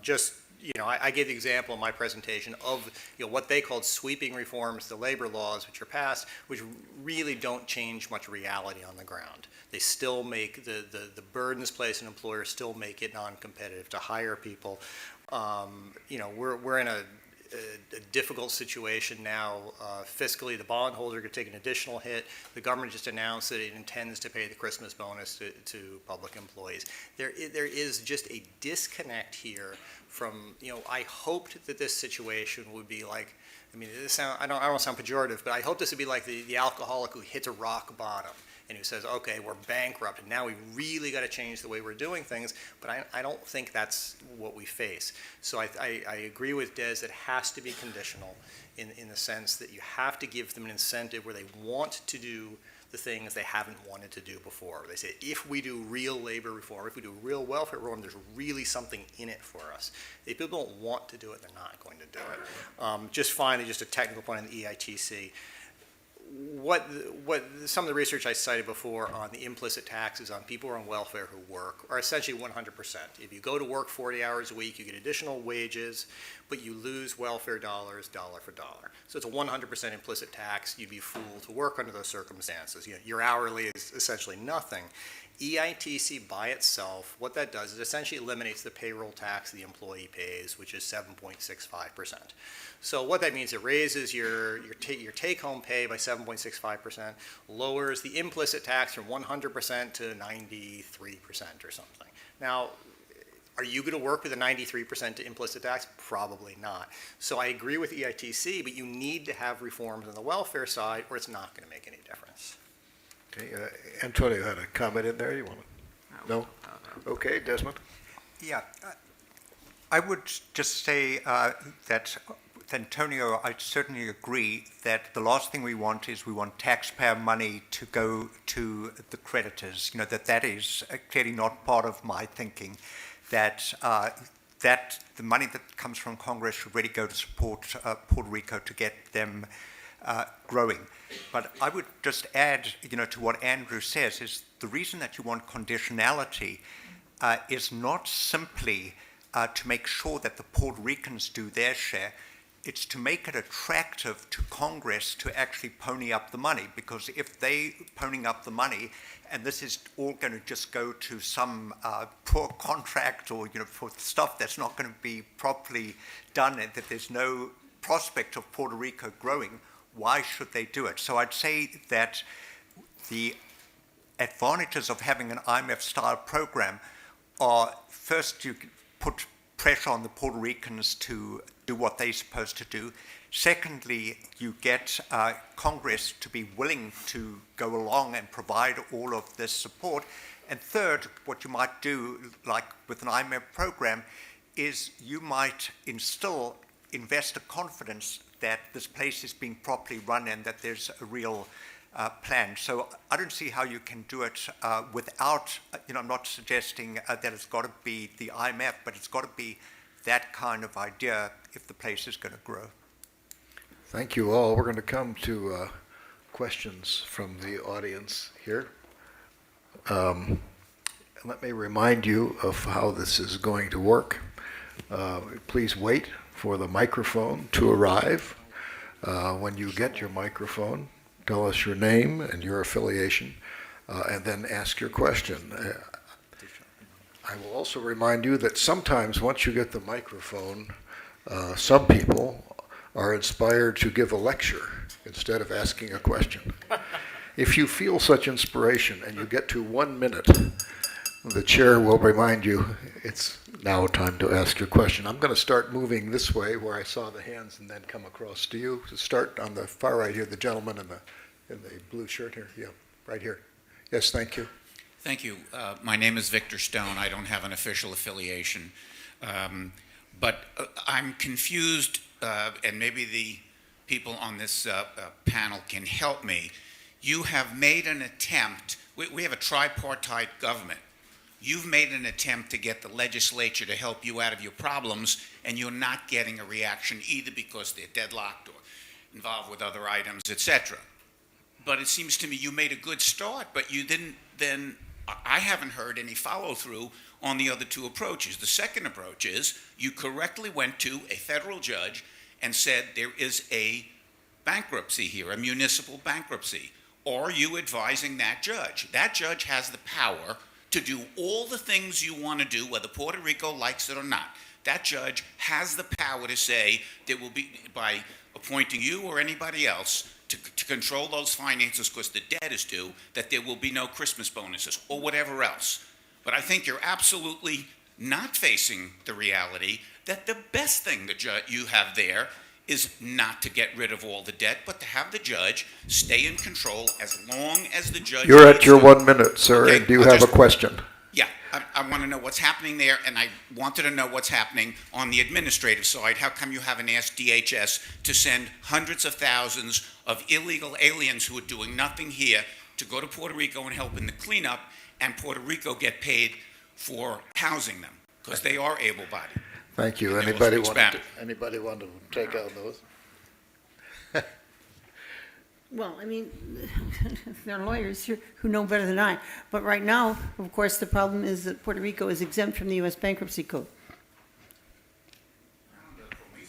Yeah, I'll just say there are ambiguities to how the legal end works, and there are ambiguities in terms of the law of division of power and responsibility between the oversight board Yeah. and the government itself. And part of some of the court proceedings that have been previously in place but now been withdrawn for the moment post Maria were clarifying some of those issues that you talk about. Okay, thank you. This gentleman right here, please. Thank you. My name is Max Trujillo. I'm from MJT Policy Government Consulting Firm here in Washington. First of all, I want to thank AEI for their efforts in continuing to do these type of panels. I think they're very important. I think it's time to move up in terms of the commitment that AEI has shown on this issue. And right now, as tax reform is being debated in the US Congress, some of the ideas about economic development this is the time to propose them. So I would like to find out from the AEI folks if there are proposals that they're willing to propose to Congress during this tax debate. And for the members of the control board, before when AEI made this presentation, you were creations of Congress, but now you have lobbyists. You are part of the game. You're part of the indisputable fight for Puerto Rico funding. As the new legislation that will come up as a supplemental, what ideas are you proposing to those committees, including transportation, who the Chairman Schuster is in Puerto Rico right now, or was yesterday, in terms of transportation, the Jones Act, and other economic development tools, including health? I know Mr. Desmond Lakshman mentioned children's poverty. Remember that the reason why pensions are so important is because more than 40% of seniors are also under the poverty level. Thank So you. those are the questions. Thank you. Time up. Well, let's take the AEI, the question to the AEI representatives first. Any reactions? Well, are we proposing anything on taxes?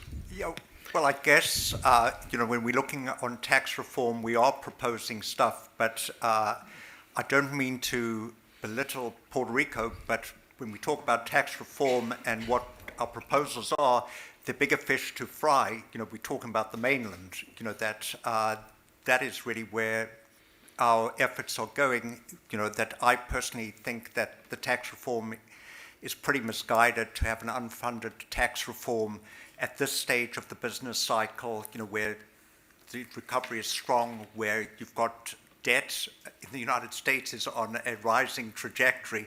It doesn't make very much sense, but I don't think we get into the details. I think that would be for a different discussion, when we're talking about what Congress should do about Puerto Rico. I don't know that you want to mix it in together with tax reform, which is a really very big issue that can affect not only the US economy, but the whole global economy. So we're not really engaging in trying to influence the tax reform as to how it affects Puerto Rico. Comments from members of the control board? Andrew? The board itself has written to leadership in Congress and to the president requesting certain things, additional funding for Medicaid, though I don't think there is a consensus position on the board regarding what's called Medicaid parity. In terms of tax reform, we have not said anything. For myself, I think some sort of corporate tax incentive is not a bad idea, but again, as a non-tax guy, I'm cognizant of getting that wrong. Again, speaking only for myself, not the board, something like extending EITC to the island, contingent upon all the other reforms. I would not extend it non-contingent. Another thing that could be done over the next year or so would be, as I said before, a problem with labor supply on the island is the phase out of welfare benefits. Congress could say for the next year or so, anybody who's receiving, food stamps or TANF or whatever on the island, if they go to work in some job that is related in some way to the reconstruction of the island, that for some period they would not suffer a phase out of their benefits. Something to try to get things going in that sense. But we're cognizant of of our role and our mission. And so it's, in terms of going as far as you might want, I don't think I have the detail for you on that. Thank you. This gentleman here has been waiting.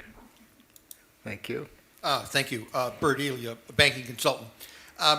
Irma and Maria taught the importance to a productive economy of a reliable electricity supply and a robust electric grid.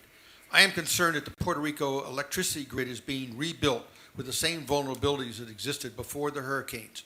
My question, given the likelihood of future destructive hurricanes hitting Puerto Rico, what should be done with PREPA to create a more reliable and efficient electricity supply in Puerto Rico? Thank you. Anybody want to take that one? Well, I know that some of the work there is designed to address some of the, to harden the transmission, in terms of using steel or concrete poles rather than wood. Better to trim the trees around the wires as well. Relocating substations so they're less subject to flooding. I mean, I'm not an expert on energy infrastructure, but the idea of not replicating the same vulnerabilities that Puerto Rico had in the electric grid beforehand, that's something that we're aware of and that obviously the government is aware of too. Just one more, Go ahead, Ann. one more comment on that. I know nothing about electricity transmission or distribution, but I do know that there was no maintenance to speak of in PREPA for years and years. So it isn't, the way it was originally built was probably less than robust than it should be. But in addition to that, since there was no maintenance, it was a system ready to collapse. Deferred maintenance kills you whether you're the electric system or the New York City subway system, Or any system. or any system. Who's going to buy it? Hang on. I have a question over here. This lady has been waiting. Thank you. Hi, Carolyn Walsh from Steptoe. And I wanted to follow up on Ann Kruger's comment about how you can wipe out all the debt, but that's not going to lead to economic growth, and how that's tied to some desires about making Puerto Rico the Singapore of the Caribbean and improving investor confidence. And I really agree with you completely. I think improving investor confidence is necessary for economic growth. And how does that tie into Mr. Weiss's idea that the first order of business ought to be to wipe out the existing creditors?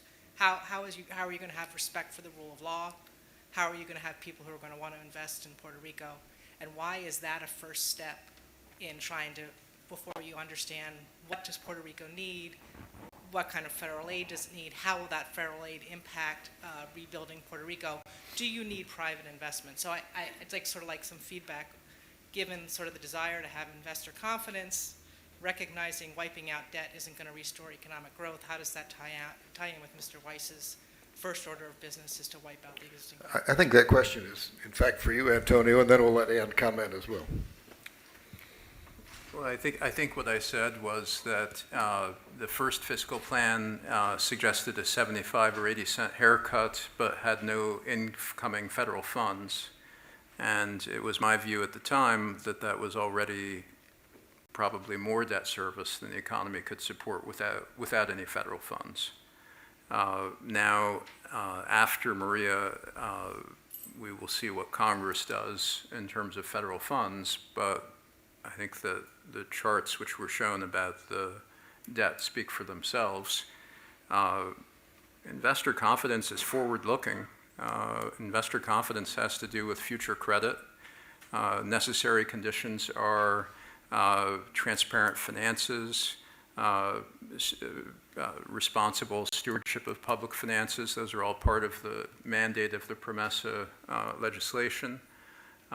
In that respect, I think that the proper use of federal funds for reconstruction will play an important role. But as bankruptcy after bankruptcy has shown, radical reductions in indebtedness do not impair in and of themselves the ability to borrow in the future. Hang on, I'm sorry. If you want to pursue, hang on. You'll have to pursue this informally afterward. We'll all be here. Ann, do you have other comments? Well, I would have answered slightly differently, in this, not in disagreeing at all, but saying that in addition, one wants to have a framework within which business can operate with confidence, and that framework has to have things in it like a level playing field, like the reasonable certainty that rule of law will apply, et cetera, et cetera. And some of the things I stressed in my talk are things that have been shown in other countries to be detrimental to business, and the IMF has a long track record on that. The World Bank has some track record on that. And applying those lessons, you don't need to know exactly how much it will do to know that you will move in the right direction. And I think I'm a little bit more pessimistic than Antonio that the measures that he proposes alone will do it. I think they have to go further into getting rid of some of the things that are growth inhibiting. Thank you. A question here. Wait for the microphone, please, then we'll get you. Thank you. Peter Summer of Capital Intelligence at BBN. I was in Puerto Rico a few days there, traveled, saw the situation, and then also saw that I was with the arrival of the president. And we're now calling Hurricane Maria, this is from the head of the Puerto Rican Manufacturing Association, Hurricane PREPA. And my question is to all the board members of the control board and Mr. Carrion, but also Antonio Weiss because you're involved. Aren't we now, after PREPA, at a debt to equity? It's gone. It's like saying, let's resurrect Chernobyl plant in Ukraine. It's gone. Can we just get it out of the way? I completely disagree with you. We know Enel and Exelon are interested in privatizing and doing a long-term concession. Puerto Rico led the way with the airports and P3. So this is a perfect chance, one, to get a great investment, start the infrastructure fund that the President of the United States is talking about, and maybe in this way restart Puerto Rico in its best place. I mean, I would like to know why we haven't got the debt to equity and why you haven't kicked out all these board members from PREPA after Whitefish and after this disaster. This is a disgrace of third world dimensions, and this cannot be tolerated in the United States of America. Thank you. Anybody want to take this? Andrew? Just to touch on PREPA, I mean, this goes back to something Bert said, where the board is generally in favor of privatizing PREPA, not out of some just ideological disposition towards privatization, but the idea of depoliticizing the system, the idea of setting things on terms in which you can attract some private capital there. Thinking about the board, there is some disagreement, or I'm talking about the PREPA board, there's some disagreement between the oversight board and the government in terms of the board's desire to appoint a chief transformation officer for PREPA to move on this. The government's contesting that, and that will probably get sorted out legally. So it is not something where we can just say, okay, you guys are out. It's, again, as I said before, there is sort of some division of power between the board and the government. There's ambiguity where that division lies, and that stuff tends to get clarified. But I'm not in basic disagreement with you on this. I think it's a once in a generation opportunity to change the power generation source from oil-fired to natural gas and wind and alternative energy sources, which would be so obvious in Puerto Rico. I would be reluctant to create a monopoly that's privatized, but intelligent investment in the service of creating a more diverse energy generation source and a more resilient grid, that must be a goal in this next phase. I would just add also, I think just public finance in this country in general is kind of moving in that direction where you're going to have more private enterprise, private equity, and move to a more market-based model for providing services as opposed to subsidy-based. Others? Okay, I have the next question right here, please. Wait for the microphone, please. Thank you. My name's Emily Marino. I don't have any affiliation. And my question is, wouldn't doing deals with creditors actually help the ongoing economic constraints in Puerto Rico? I'll be honest, it kind of surprises me to hear Mr. Lockman, Mr. Biggs, scholars here at AEI advocate for more federal involvement. It does kind of feel like I'm at a George Soros-funded NGO event. Kind of thought I walked into AEI this afternoon, so interested to hear your take on that. Okay. Anybody want to take that? Andrew? I mean, certainly the board would like nothing more than to see deals done with creditors, but there's obviously terms on which the deal can be done. And, we had one idea of where that line lay before Hurricane Maria. Now we're going to have to recalibrate. and think where it may be in the future. I think one problem on that side, though, is this is not simply of one class of debt, and then you have a government which is saying how much can we pay. It's you have sort of conflicts between different types of creditors, the GOs versus the COFINAs, and so it's a multifaceted sort of conflict, which I think makes voluntary deals harder to reach. Thinking about the funding, I hadn't thought of myself as a Soros type before, but it's partly what I said. It's the realization that even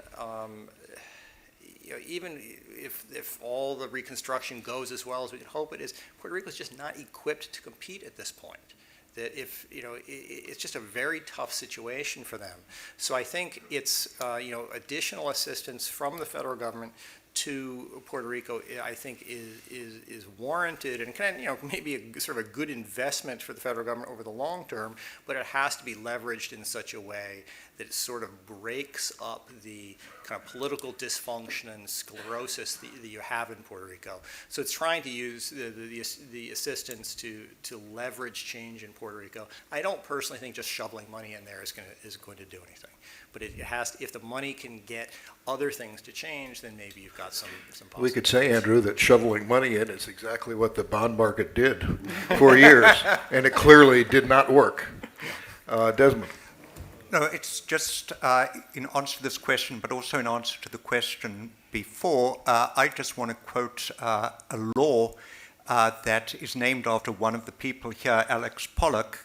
Pollock's law of finance goes something like, if a debt can't be paid, it won't be paid. And I think that that's where we are, with Puerto Rico, that like, not many things I agree with Larry Summers, but saying that, if before the hurricane there was only 25 cents on the dollar to pay the debt, now what do you want to do? That the place is in complete free fall, the place doesn't produce the revenues, to go through another Greek exercise. We went through that exercise in Greece. I'd just say one other thing is that I don't agree with the earlier question. I very much agree with Antonio that how many cases of bankruptcy are there where the creditors say, if you go bankrupt, you don't pay us, you're never going to re-access the market. I heard that in Russia in 1998, and a year later, there they were placing bonds with a whole bunch of other creditors because the tables had been cleared. Have the question here, and then we'll come up here to you, sir. That may be all the questions we have time for. Yes, thank you. My name's Alice Thomas, and I work for Refugees International. So I'm not an economist, I'm a humanitarian. But I was wondering if, I know this wasn't exactly the focus of this panel, but if there are any amendments that if the Stafford Act needs to be revisited, and if there's any ways that we can revise federal disaster law to address some of the issues we're seeing in the wake of numerous federal disasters that are going to be incredibly expensive, including how we respond to your comment, Mr. Weiss, about the fact that there was no coordination here. And I've been to many countries that are much poorer than Puerto Rico that were much better coordinated in their response than Puerto Rico was, and the federal government was, and really how horrendous the lack of coordination was on the ground. It was shameful. So if any of you have looked into that and sort of incentivizing better recovery, I know FEMA doesn't pay to rebuild infrastructure better than it was before. So the electricity grid cannot be built to be more resilient under the Stafford Act. Ideas on whether there are any changes needed there as asked? I think you may have stumped the panel. This is going to be our last question right here. Do we have the microphone, please? Thank you. Gerald Chandler of iTech Consultants. What's wrong with having another 400,000 Puerto Ricans go to Miami or somewhere else? If they get jobs there, they'll earn money to pay for the rebuilding of their own houses and perhaps save the rest of American taxpayers lots of money. Because may I? Please.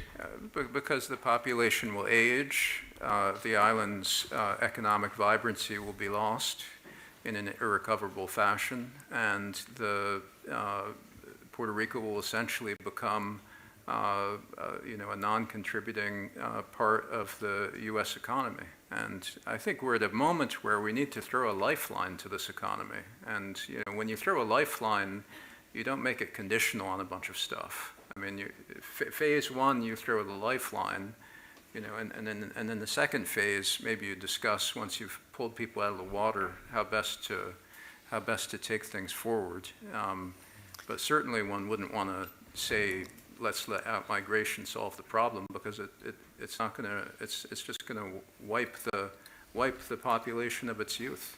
I'd agree. You need almost like a triage approach to, I'm not sure I agree. I think that one really doesn't want to let a good crisis go to waste. That here's your opportunity. This is like with the IMF, that country hits rock bottom, they realize that they don't have an alternative.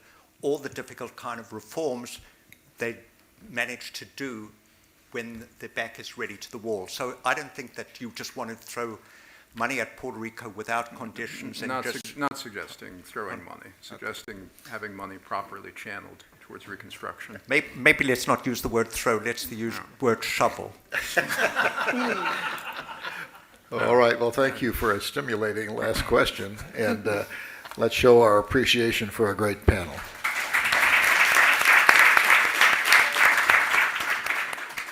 And thank you all for being with us.